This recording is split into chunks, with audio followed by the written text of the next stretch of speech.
St. Tammany Parish Sheriff's Department, Dr. Chuck Preston, our coroner, Clarence Poe, Director of Emergency Management and Emergency Preparedness for St. Tammany Parish, Warren Montgomery, District Attorney, 22nd Judicial District, and Jay Watson, Director of Public Works for St. Tammany Parish. I want to thank members of my staff for being here and members of the media that are covering this event this afternoon. Wow, we've got just about 48 hours left to prepare for what may be a Cat 3 hurricane hitting our parish. We've been preparing for the past day or so since we first learned of a possible storm coming this way. Our Public Works Department, our Utilities Department, our sandbag operations began today and is available to our citizens throughout today and throughout tomorrow at 6 locations at our parish barns. They're the normal locations that are open in Covington, Mandeville, Lacombe, Pearl River, and Slidell. So we ask our citizens to take advantage of getting sandbags during these times. I've been in contact with many of our local officials, elected officials today, and still have phone calls to make throughout the afternoon. I spoke with Governor Edwards this morning. He reached out to express that he had assets available if needed, and I believe he's been reaching out to all of the parish presidents that are affected in the parishes in the path of Ida. I've been in touch with our utility companies, Clico, Washington St. Tammany, and Entergy. All have indicated that they are prepared to serve our customers and our citizens shortly after the storm passes through. They are mobilizing equipment in advance of the storm and will be prepared to serve us immediately after the storm passes. But I urge our citizens to be prepared because of the nature of the storm, to be prepared to be without electricity for an extended period of time. So that's why it's important today and tomorrow to continue preparing for Hurricane Ida, which is expected to hit us at a Cat 2, Cat 3, or even greater storm. Our hospitals, I've been in touch with our hospitals. As you may know, they are at near capacities due to COVID. However, they are ready to serve our citizens in need of medical services. The ERs will be open, and urgent care facilities will be available to serve our citizens. 911 is the number to call for any type of emergency now and even during the storm. But please be prepared with food, water, batteries, medical supplies that you may need not only now but for an extended period of time after the storm passes. Through experience, we know that a storm such as this may have roads not passable and electricity out for an extended period of time. As we've seen today, the lines for those looking to get gasoline are long, and we ask our citizens to continue to consider gassing up before the end of tomorrow, so that they have these gasoline available to them and their cars are available. Also propane, if you've got propane tanks that you use for cooking or any other services, make sure you fill up your propane tanks. Our citizens should prepare for storm surge along Lake Pontchartrain at 4 to 6 feet. That is what's projected at this time. That covers from Gust Island to Madisonville, to Mandeville, to Lacombe, to Slidell, and the Wrigley's. We can expect that type of storm surge. Heavy rains are expected, anywhere from 8 to 10 inches and above over an extended period of time. Local roadways, of course, that normally are inundated, we can expect that as well due to the heavy rains and the storm surge, particularly along the southern part of our parish. If you're prone to flooding in low-lying areas, you may want to move to higher ground, move out of the area to other parts of the parish, to other parts of the state, or even beyond if you've got places to stay. There'll be a short window of opportunity to make an evacuation, so you should make those decisions now. Otherwise, please consider sheltering in place. Please check on your neighbors, check on your family members, and those that may need assistance during this time. It's important that you do so. I've been in touch with our local school system. Superintendent Frankie Jabbia and I spoke earlier today. They will have schools closed on Monday, and further notice will be sent depending on the impact of the storm with regard to future closings. They will actually, the campuses will be closed effective today at midnight for all activities on the school campuses. Also, the schools in the Archdiocese of New Orleans have indicated that their schools will be closed, and we have several here in St. Tammany Parish that will be closed as well on Monday and will be closed until further notice. And I'm sure that applies to the other private schools here in St. Tammany Parish. Nursing homes will not face mandatory evacuations. Typically in a storm such as this, when there's enough notice in advance, evacuations may take place, but that is not going to occur. They will shelter in place. I want to thank our first responders in advance. I want to thank our healthcare professionals as well, who are always readily available to serve our citizens during these times. At this time, I'm going to ask each of those who are standing here with me to give an update with regards to their jurisdiction and responsibilities. And I'll come back, close out, and answer any questions that you might have. Dr. President. Okay. Good afternoon. My name is Warren Montgomery, District Attorney for Washington and St. Tammany parishes. Like the school system, the courts in Franklinton as well as in Covington will be closed on Monday, and in fact the courthouse is closed today at 2 o'clock. They will be closed until further notice. However, we are hopeful that we'll be able to reopen on Tuesday, but we'll have to see how conditions warrant. And that's the status of the courts. We do anticipate felony trials to begin again in the month of September. But again, that will also depend on the effects of the hurricane. Thank you very much.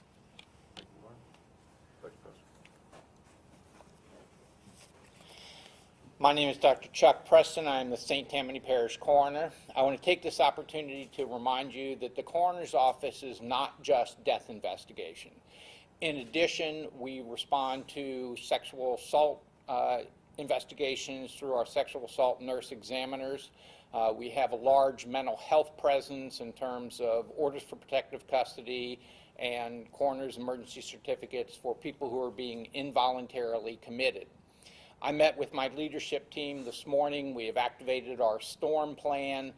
The one difference that may be noticed is that we will stop responding if winds become sustained over 45 miles an hour.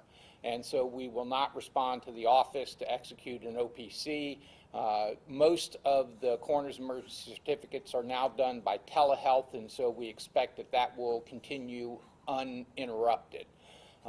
Again, I encourage everybody to start and think ahead. Hurricanes are difficult to deal with, and hurricanes in a pandemic are truly challenging. So if you are inclined to evacuate, please gather your medicines, prepare for the worst, have at least 2 weeks of medicines. If you can shelter with family, that is going to be the best situation. The worst situation will be to have to congregate shelter with people who may or may not be vaccinated and who may or may not respect mitigation measures such as social distancing and wearing masks. Again, our current plan is to have the office closed through Monday. I will meet with my team again tomorrow and Sunday after the storm hopefully has passed, and we will make an assessment of our physical plant and our personnel and when we can begin to respond and open back to full services. Again, my prayers are with St. Tammany Parish that this is a near miss and not another disaster on top of disaster, but we will be available to respond as long as weather permits. Thank you, Dr. Preston. Captain Brady? Good afternoon, Captain Brady with the Sheriff's Office, Special Operations Division. St. Tammany Parish Sheriff's Office is in final preparations for the arrival of Hurricane Ida. We've staged high water vehicles, boats, and other equipment necessary to facilitate rescues to our 3 district locations throughout the parish so that we can more quickly respond and better service the citizens in the west, east, and northern ends of the parish. We've already begun coordination efforts with the local fire departments and our parish partners so that we can work hand in hand with them for rescue operations as well. Starting Sunday morning, the Sheriff's Office will venture into full hurricane mode, which will be comprised of double patrol shifts throughout the parish, as well as search and rescue personnel. We encourage our citizens to take all necessary precautions and make preparations as soon as possible rather than later. With the expected storm surge and rainfall, we foresee flooding events throughout the parish. We ask our citizens to refrain from sightseeing during these times, as wakes caused from vehicles and flood waters can cause further damages to homes and buildings throughout the parish. As the storm moves through the area, our PIO will give frequent updates as they can to update and keep the citizens informed. If you need to reach the STPSO, you may do so by calling 985-898-2340, or in the case of emergency, 911. Thank you. Thank you, Captain. Thank you, Mr. President. My name is Clarence Poe. I'm the Director of Homeland Security and Emergency Preparedness. As we venture into this event, this is one that we have not seen in a while, okay, and it's something that we can't take lightly. We encourage you to continue your planning prep and be prepared for this event. We know that, hey, right now there's a possibility of a Cat 3 storm hitting the coast, hitting the parish. We expect the arrival of those gale force winds to arrive here midday on Sunday. Now, we remember last year when we had Laura continued to intensify as it made landfall. We cannot underestimate storms like this. Times have changed, okay?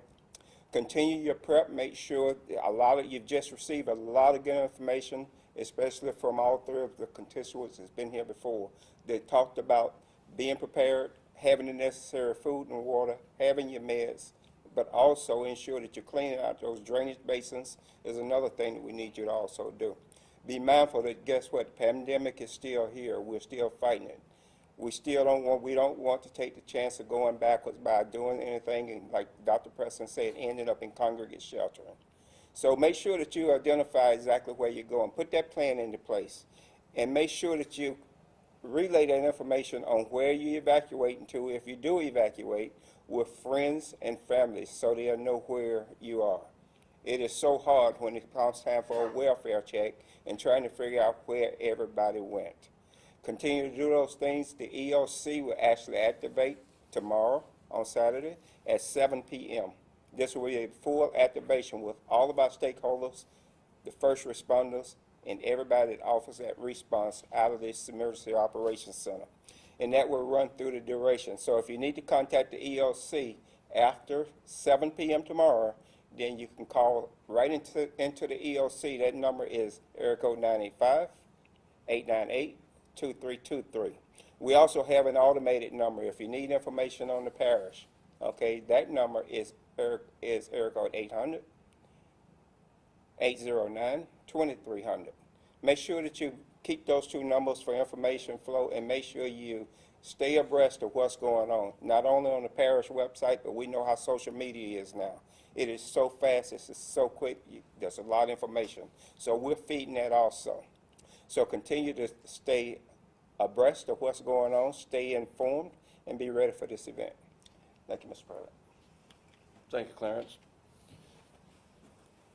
Again, I want to thank the officials that are up here with me today that shared information from their jurisdictions.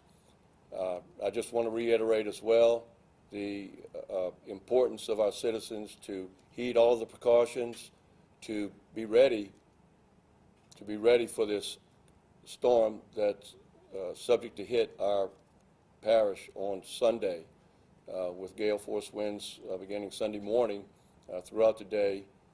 The impact is going to be suspected overnight on Sunday night and early Monday.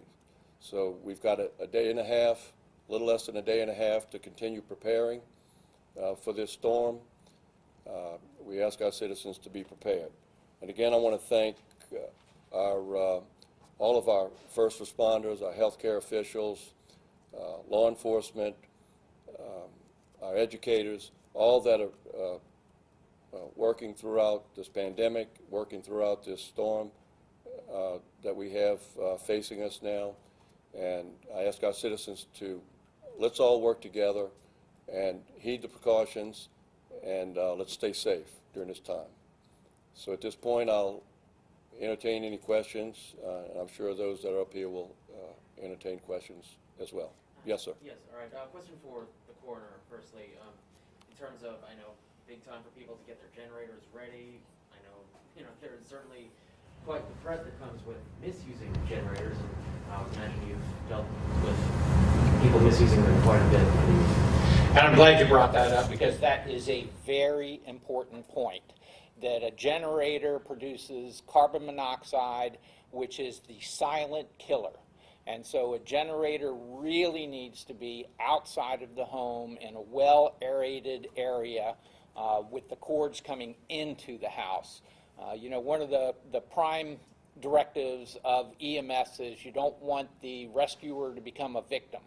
And so you don't want your contingency plan to cause injury. So yes, it's very, very important that generators be outside, well ventilated, and if you can have a carbon monoxide detector in your home, that's just one more step of safety. But thank you for bringing that up. Very critical. People do not use generators in a closed space. Mike, you talked about 4 to 6 foot storm surge. I wonder if you or maybe Clarence could address how does that kind of compare to some previous storms, like say Isaac or even Katrina? Yes.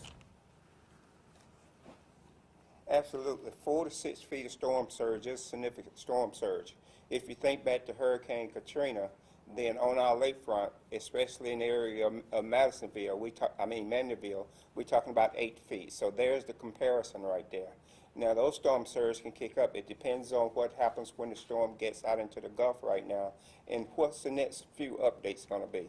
So we're not going to focus on just that 2 to 4. It can be a little bit higher. So that's the comparison. And if I could just follow up, but what about the rivers? What's the situation with those? Are they high right now? Are we concerned about riverine flooding? No, we've looked at the rivers earlier today, and we still have quite a bit of capacity in our rivers. For us, the forecast of what they're going to get, that has not been programmed yet. But when you look at the rivers to date, as of this time right now, we got quite a bit of capacity in our rivers. This is a question we've gotten a couple of times throughout the last week or so. For people who maybe should seek higher ground or evacuate because they feel like they should, but they have COVID, they're actually sick with this or have recently tested positive, is it smarter for them to stay put or smarter for them to go? It's smarter for them to stay put It's gonna be so hard for them to find somebody that's gonna take them in. Now, if they can find a hotel inland, then that would be the ideal situation, to get out of harm's way, find a hotel that way. Before it's finding somewhere else, especially you don't want to just go into a congregate setting to where you know people have not been vaccinated. You don't know what their status is. So in a lot of situations, by all means, I don't want you to stay put if you're in harm's way and you have COVID. You still need to get out of there, okay? I'd like to touch on the storm surge a bit, and thank you, Clarence, for answering that.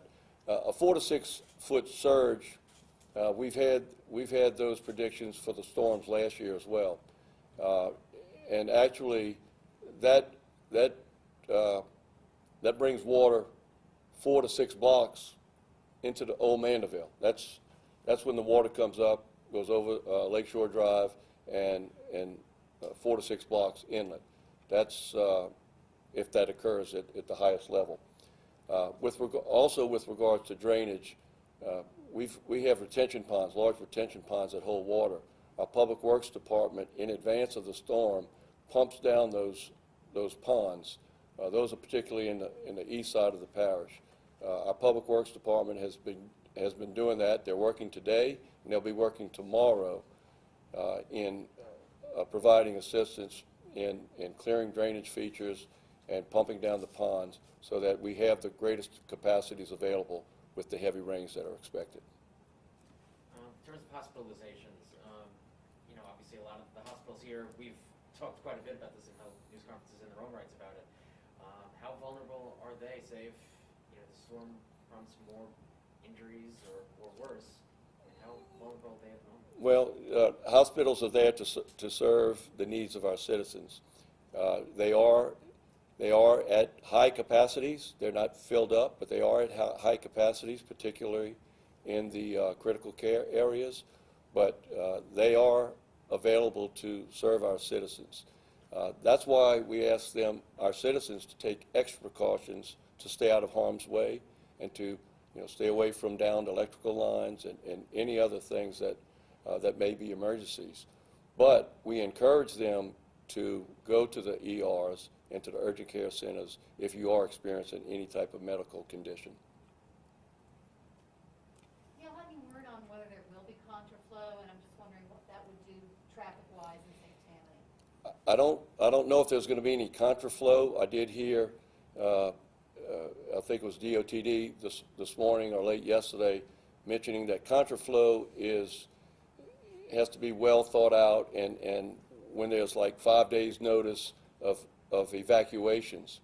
But I am concerned that with last-minute evacuations, I caution our citizens to be aware that there may be extra traffic on our highways, from traffic coming across the causeway, across the I-10 twin spans, and coming onto I-12, and even our local roadways, that our citizens probably tomorrow can expect higher amounts of traffic in St. Tammany Parish. Are there any plans for local shelters? We do have shelters identified, and Clarence will make a call on that as needed. Again, special precautions will have to be made with regard to COVID and other situations. But they are available if the need arises and Clarence makes that call.